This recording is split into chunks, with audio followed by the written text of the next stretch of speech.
One Mind for Research campaign, Garen Staglin. Good morning, everybody. Good morning. That was a short 5 minutes, wasn't it? That's a watchword for how we're going to run the rest of the conference here this morning. So good morning to all of you, and what a great day it is. This was just an idea about 10 months ago, and here we are today to celebrate the launch of the One Mind campaign. On behalf of my co-chair, Patrick Kennedy, we want to welcome you all. We meet today for one purpose, and one alone: to accelerate, in the moonshot analogy, to the speed of spaceflight, our research progress to find cures and treatments for diseases of the brain. Our premise is simple. If our brains are capable of figuring out how to send a spaceship 250,000 miles away and back, we must have the capacity to look inside our brains, understand what we see, and learn how to fix what goes wrong. Before I share my opening comments, a few thank yous are in order. I'm going to introduce Steve Hyman shortly, so I'll save his for later. And also, just to remind you, please put your cell phones on silent if you haven't already done so. First, the Society for Neuroscience has provided incredible support in preparation for this conference and for the creation of the tenure plan. In particular, I want to thank Susan Amara, who's here, head of the Society for Neuroscience, and Marty Sagasi, and the entire Society for Neuroscience organization. Thank you very much.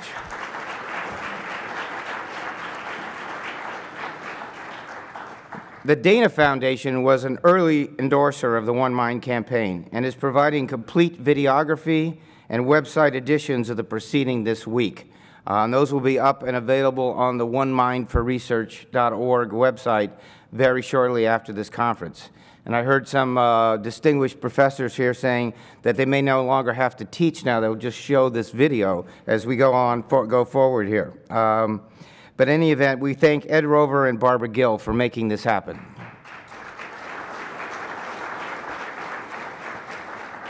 And a great hand in communication to the advocacy community was facilitated by the American Brain Coalition.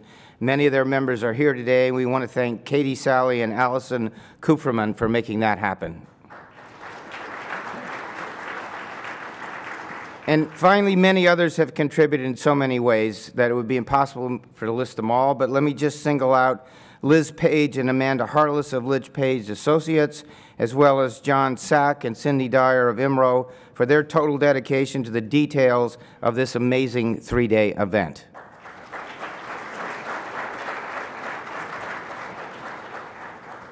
So the coming days will be devoted in many ways to science. You'll hear facts and figures, you'll see imagery that captures the imagination and dazzles it, and you'll share knowledge and discuss research. But what's on my mind as we launch this journey is personal, as I'm guessing it may be for many of you in this room. I want to tell you about our son Brandon, who's here with us today, and along with my wife Sherry, and our personal journey. A journey that makes this conference more about hope for our loved ones than about the science itself. Sherry and I were in Paris when we first got the call. Brandon had been hospitalized with symptoms that were eventually diagnosed as schizophrenia. In the coming years, we saw him struggle, burdened by his symptoms, but even more than that, plagued by stigma. Stigma that makes it difficult for him to lead the college life of others and dissuaded him from discussing his condition. Stigma, even though his symptoms were produced by chemical misfires in his brain, no different from any physiological abnormality in any other disease. Stigma, even though he bears no more responsibility for his illness than a patient with cancer or any other affliction.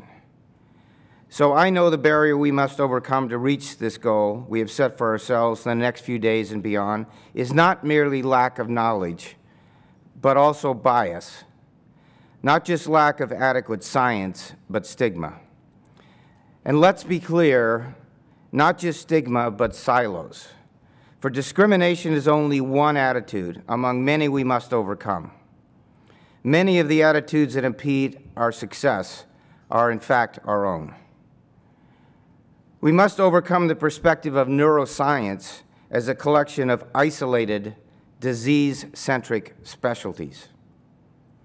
We must change our interest from protecting discoveries in our own individual labs to global collaboration to benefit each other's success and failures and accelerate our progress. And we must overcome the delusion that gradual progress is enough, the false belief that measured pace of science is beyond our ability to accelerate. We must break our attachment to science for science's sake.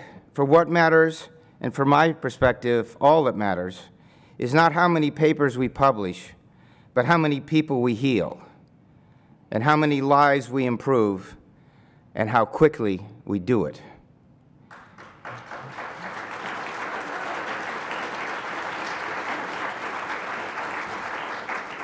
In these respects, we stand here today on the cusp of scientific history. The One Mind Conference represents an opportunity to create for the first time a total and integrated community of neuroscience and advocates to accelerate from gradual science to emergency science, to unite isolated approaches into a coordinated campaign, the One Mind campaign. So I urge you to embrace these next few days not as passive consumers of information, but as active participants in getting and generating and sharing this progress. I urge you to reject modest goals and cautious timeframes. I urge you, above all, to believe in what we and in what you have the power to achieve. This we do for the 100 million Americans with brain diseases. This Sherry and I do for Brandon.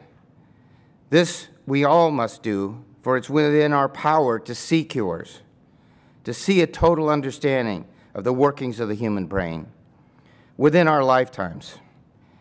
And because 60 is the new 40, I'm counting on this. We need many things. We need to complete our research. We need to secure funding. We need to find breakthroughs. But most of all, we need to be what we are here today. We need to be of one mind to succeed. Thank you.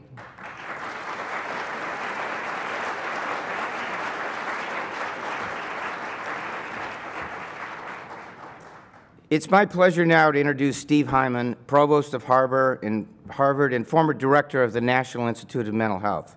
Steve has a resume that is so complete that it would take me a couple of years to read it. And no doubt everybody in this room has either worked with or for him in some capacity or another. His unique combination of scientific and administrative management skills combines with a finely tuned ability to manage complex processes and, oh, by the way, egos, to make him the one and only choice to head our Scientific Development Council. We can't thank him enough for his leadership in the development of the tenure roadmap. He has juggled his incredibly busy schedule, the week of commencement and trustee meetings at Harvard, to be with us this morning to present the summary vision of the One Mind for Research roadmap. Please welcome Steve Hyman.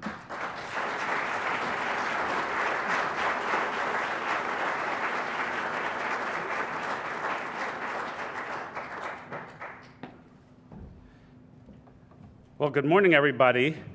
We'll get serious in just 1 minute, but I first, before a few of my own thank yous, you might wonder how I got into this. So I went to San Diego for the neuroscience meetings, hoping to catch some sun. Like most East Coast provosts, I normally have looked like I've been under fluorescent lights for a long time. And I was walking along when all of a sudden, Garen and Patrick Kennedy dropped out of a palm tree and landed on me. And as I recovered, it's all about the brain. As I became reoriented, I found out that I was doing this, whatever this was. And so this goes to the thanks. I think that this is a really important effort. It is very important at a time when so many of our colleagues in many scientific disciplines are checking their bodies and their wallets for wounds. They are in retrenchment mode. As a university provost, I am professionally frightened and looking at everybody's funding projections.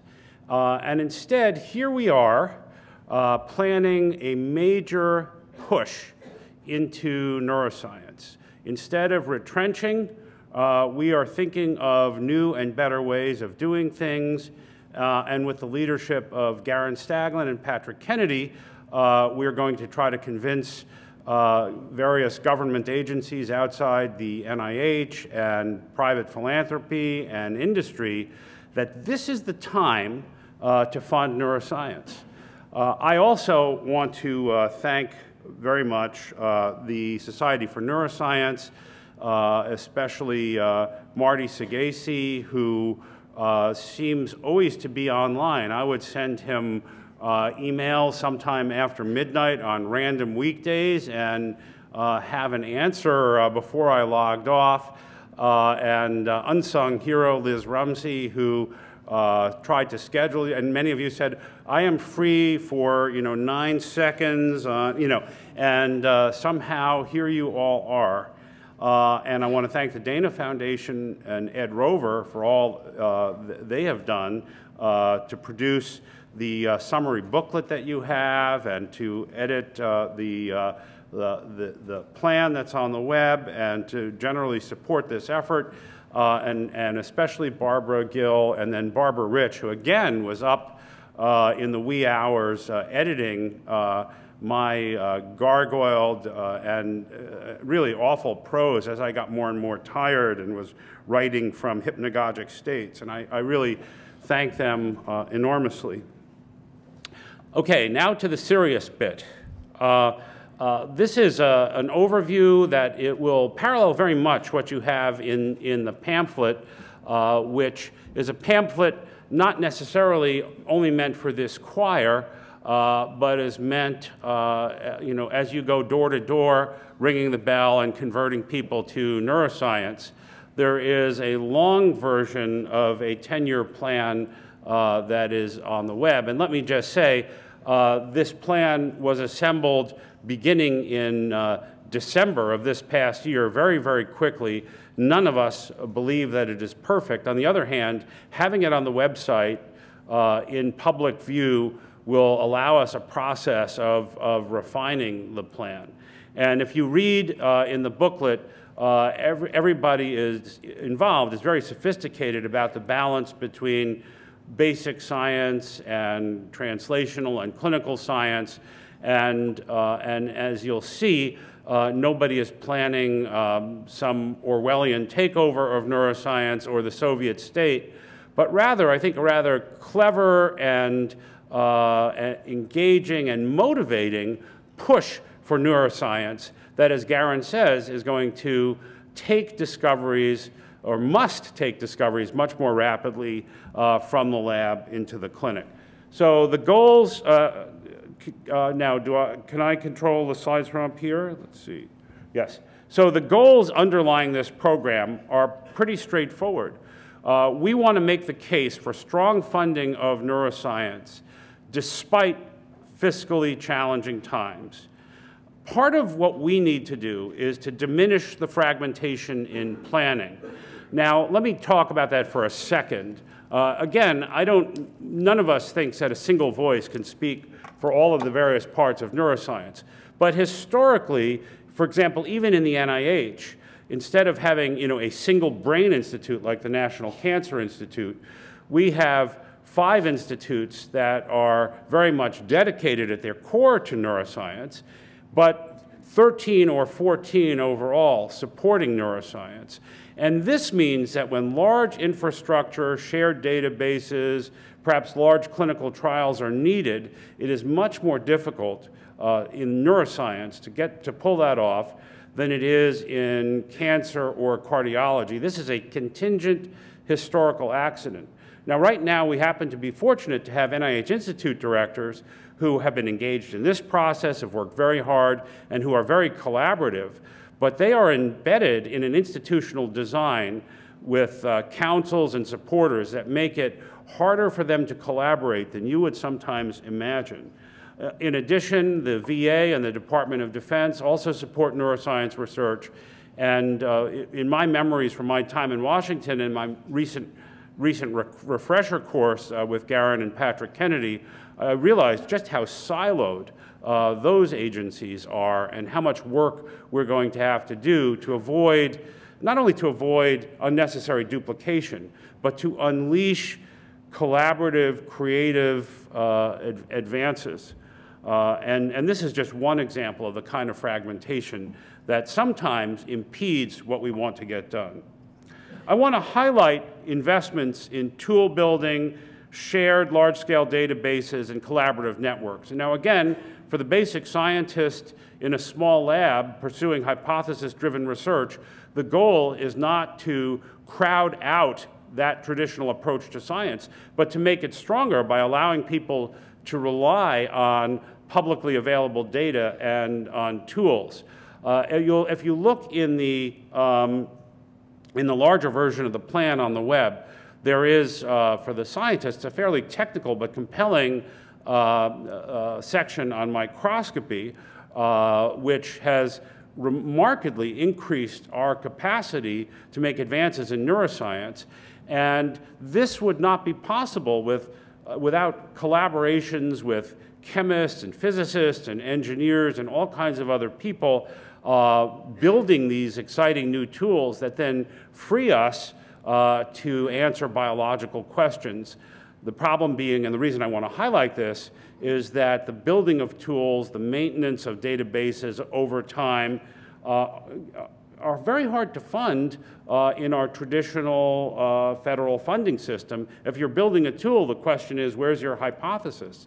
Whereas I can't stress enough the importance of tools, whether it's microscopy or MRI or high-throughput chemical screening tools to our field. So this is something we really want to think about. And we also want to think about something that Garen mentioned, which is, and I'll come back to, which is the sharing of approaches, tools, reagents, and data in a way that speeds discovery for all of us. And then finally, we have to repair the increasingly damaged ecosystem for treatment development by mitigating the risk for the biotech and pharma companies that in some frightening numbers are exiting brain science as too difficult, just at a time we're about to make it easier for them. So I'll come back to that in a second. Now, for many of you, you've seen various versions of this, but for others, this bears some understanding. And sometimes among neuroscientists, your eyes glaze over when you see population data and rely on your epidemiologic friends, if you have any, to get excited. But this is really important. It really makes the case for at least the need for discovery. So what is critical is understanding disease burden. For most of history, and understandably so, health statistics focused only on causes of mortality, okay? So neuropsychiatric disorders, neurologic disorders have always been important contributors to mortality. Stroke, Alzheimer's disease, suicide. Suicide is, among young people, depending on the precise demography, the second or third leading cause of death, an incredible tragedy. Suicide now exceeds death in combat for our military, according to Tom Insel, the current director of the NIMH. So brain diseases kill, and sometimes, famously, the process can be terribly painful, as in some of the neurodegenerative diseases, Parkinson's disease, ALS. But compared to infectious disease in much of the world, cardiovascular disease, and cancer, these are, not the leading causes of death. What was important in recognizing the true and extraordinary burden of brain disorders on society was to understand the role of disease in disability. And this began with an analysis of the World Bank and the World Health Organization in the 1990s trying to help countries understand how best to invest scarce health dollars.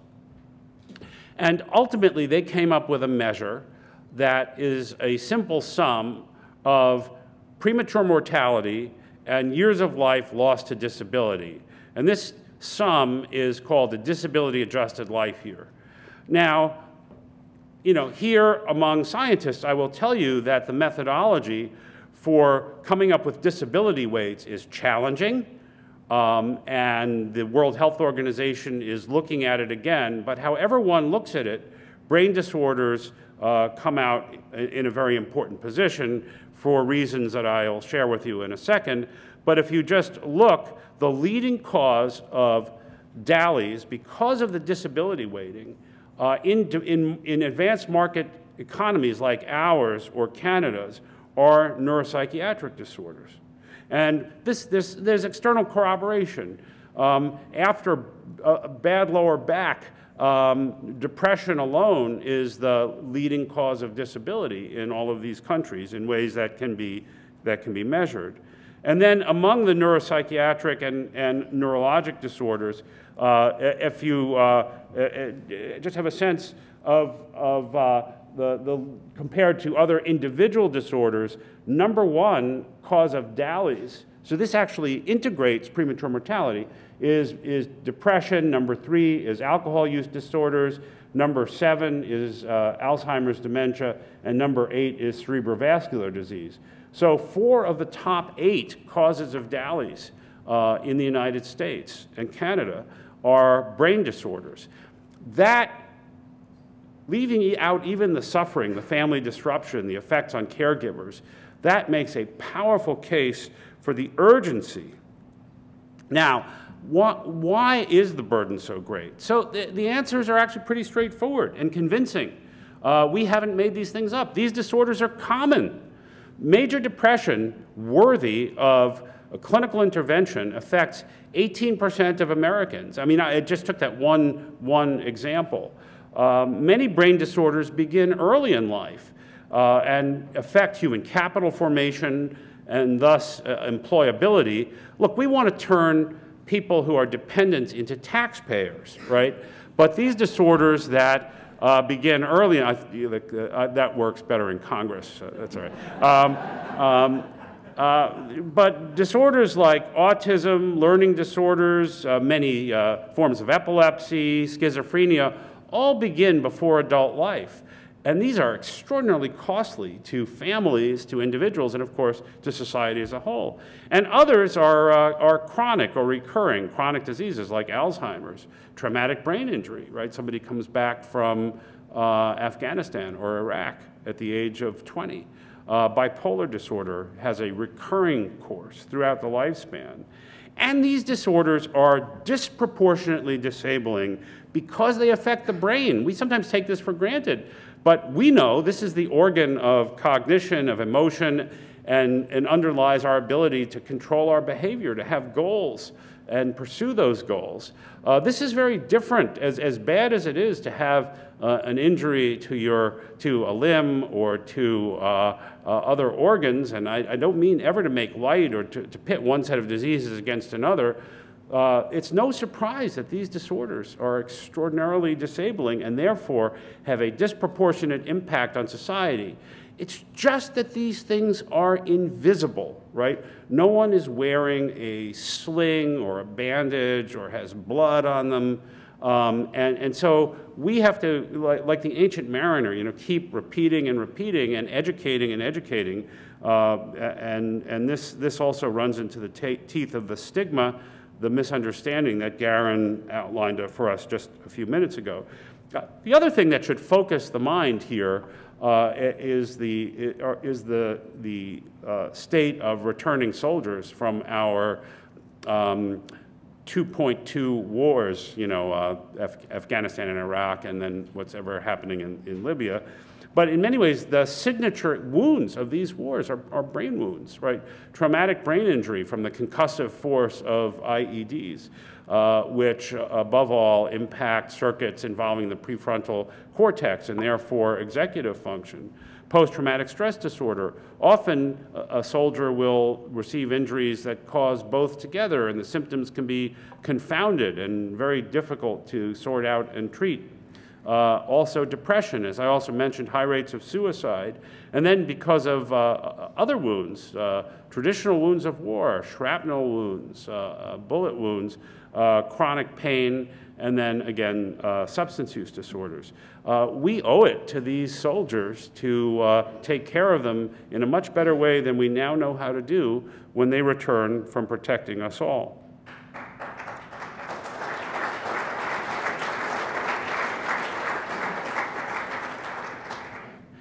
And then despite this need, which is extraordinary, and for those of you, there are probably people from the pharmaceutical industry here from who work on brain disorders, on the central nervous system. So this is what they're always telling their big bosses.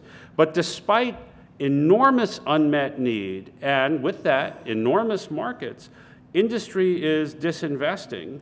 Not all companies, not perhaps the companies here, but many companies from brain disorders as too difficult. And just one example is if you look at even after phase 1, first in man administration of a compound, CNS has a very, very high failure rate, meaning it does not show up ultimately in a pill bottle at CVS or being lost in the mail by Medco. It has a very, very high failure rate. And part of this reflects something we together have to fix, right? There's a shortage of validated molecular targets especially for neuropsychiatric disorders, but for many also of the traditional neurologic disorders. Animal models are not great in any part of medicine, but they often don't predict efficacy, and we have to think about better models, perhaps using, not to get too technical in this talk, highly penetrant genetic mutations instead of low penetrant SNPs. We have to think about using stem cells. We still have few biomarkers, but some interesting consortia across government, industry, academia have been forming, and their success, for example, in Alzheimer's disease. And many of you have read about this recently in the popular press, or where I read these things now in the Journal of the New York Times. Provost, it's mostly read memos, actually. And the other thing we shouldn't forget is that the brain is inaccessible, right, behind its skull, which is a real challenge for treatment development. It's not like cancer where a surgeon can literally take out the offending tissue and you can study it. And then for many disorders, such as pain or neuropsychiatric disorders, the endpoints in clinical trials are subjective, which again makes it very, very difficult to succeed in clinical trials. Okay, so here is the case that we, I think, need to make. We have to, it's palpably true that progress has been slow to this point because it's hard, right? The brain is the most complex organ that human science has ever undertaken to investigate.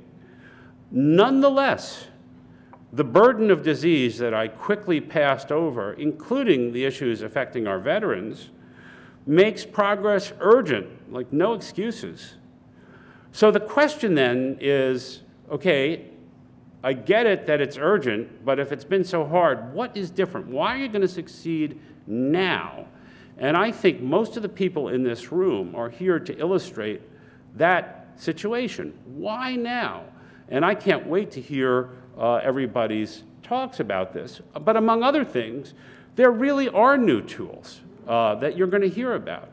And again, you'll read it in the booklet.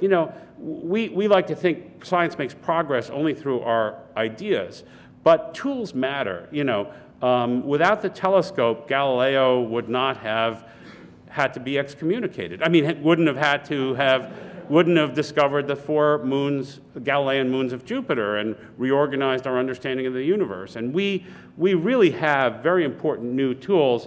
And I don't only mean things that come in a kit, I mean large platforms that produce important data, whether it's genomics or genetics or epigenetic screens or forms of microscopy or forms of non-invasive imaging that require not only pieces of equipment but large teams of people. We certainly have many new ideas which will be covered in the coming 2 days, and also, as Garen suggested, new forms of organization. And these changes, which are real and which we're going to document, are the reason we can now recommit ourselves to a big push in the brain sciences. So the challenges I've already told you, the brain is the most complex organ. You know, it's got thousands of distinct cell types. It's an easy competition if you have an argument with a hepatologist, right? They only have 2 or 3 cell types. The brain expresses in aggregate about 80% of the genome, but what does express mean? That's only the beginning, right? I mean, it then creates unbelievable diversity downstream of RNA polymerase acting. We have an additional level of analysis compared to most other organ systems, which is the systems level, right? We have to think about molecules and cells and synapses, but also small and large-scale circuits. And again, they're exciting new tools. We'll hear about optogenetics as one. We'll hear from some of the brain imagers as others, as a way of beginning to understand this circuitry and correlated very specifically on the one hand with certain cells and on the other hand with certain behaviors or cognitive states. And for those of you who are not neuroscientists, here are just a few classic drawings of different cell types. There literally are thousands. And over here, the Purkinje cell of the cerebellum, for those of you who are not neuroscientists, may make several 100,000 individual connections or synapses with other neurons. So overall in the brain, there are more than 100 trillion of these synapses, and they're not static, right? Because of brain plasticity, the way we change in response to development, experience, the way we learn, these synapses are changing all the time, and we're beginning to understand the detailed molecular mechanisms of that. I've mentioned the other challenge we have to overcome, which is that the brain is not readily accessible. It's behind an opaque, bony skull. I won't discuss both the ethical and practical problem of getting tissues, but just compare it to cancer biology. And again, it's not that cancer biology is easy, but a surgeon goes, takes a tumor, you can take that tissue, you can put it on the chip of your choice. There's now a project to understand every somatic mutation in 20 common cancers. It's very hard. You have to figure out what are the driver mutations, what are the passengers, but you know, in the end, we can't do that. And we can't do that not only for ethical reasons, but we can't do that because so many of our diseases are due to the interaction of, within circuits of neurons that have begun in different brain regions and different cell types. And it's just not that simple. So another problem for us to overcome. And again, I'm not going to belabor these slides because the argument is that we are making progress. So the new tools that we're going to hear highlighted today go beyond this list, but we're going to hear about progress in genomics, which is the global study of genomes, and genetics, which is the correlation of genetic variation with phenotypic traits, including disease, that we care about. We're going to hear about exciting new studies in gene regulation, including epigenetics, which are ways of marking either DNA or the histone proteins that control them to produce relatively long-term changes in the way genes are activated or deactivated in the brain, both by developmental processes, but in an exciting way by lived experience. We're going to hear about stem cells as disease models, and we're going to hear more broadly about regenerative biology. Now, we often think of stem cells potentially as cell therapies that might replace lost neurons, for example, in Parkinson's disease.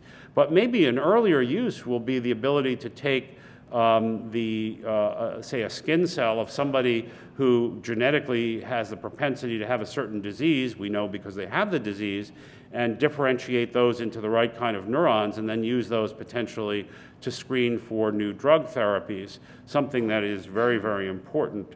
And of course, there is progress, hard won, given, again, the inaccessibility of the brain in human experimental neurobiology through such methods as cognitive neuroscience and imaging, and also, very excitingly, both for learning and for therapy, brain-machine interfaces. So I want to make up a bit of time. These pictures are all, I was going to advertise the pamphlet you have, but the pictures are in the pamphlet. Let me just end with saying two things. One of the things we have to do to save the ecosystem moving from basic discovery to treatment is to help our industry brethren de-risk treatment development so that they can convince their shareholders that this is a worthwhile thing to do. And I think what the goal of the academic community is to identify targets, as we have been doing. But you know, our community has been a little undisciplined because we're so hungry to find targets. We've been a little bit undisciplined about target validation. We need to work hard to develop better animal models, to learn to use chemical screens, to work together, to develop biomarkers, and to do better phenotyping. And in so doing, we absolutely have to collaborate across sectors, including with industry. And as Garen implied, we have to think about the ways in which IP increases progress by enhancing the motives to develop something, but also the ways in which IP hampers progress when some of us get a bit too excited and patent basic research tools. So this healthy, sustained ecosystem for all of us is going to require strong basic science, open innovation models, having just talked about that, funding for tool building, technology platforms, and databases, and the cost of sharing those, and rich connections among academia, government, biotech, and the pharmaceutical industry. Over the next 2 days, we will share amongst ourselves as scientists and with policymakers and other leaders of